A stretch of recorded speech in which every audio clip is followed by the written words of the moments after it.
今天变那么热，哦，最近的天气真的很奇怪哎。小咪，你好脏哦！你怎么可以对着我打喷嚏呀？哎呀，我又不是故意的，我就刚好想要打喷嚏嘛。你干嘛不躲啊？你又没有通知我说你要打喷嚏啊？小蜜，你这样不可以啦，很没卫生哎。打喷嚏的时候要用双手捂住嘴巴、嘴，还有你的鼻子、屁股。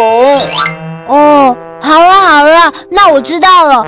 彤彤姐姐，你帮我看一下我有没有感冒好不好？我觉得我头好晕哦。我摸摸。好像真的有点发烧哎。那我去拿口罩。我不要戴口罩，戴口罩就会遮住我美美的脸，而且戴口罩耳朵会很痛哎。不会啦，小蜜，戴口罩你拱耳朵不会痛。而且我会拿最漂亮的口罩给你戴，让你看起来美美的哦。啊，好吧。小蜜你最乖了。这是什么？嘴，嘴。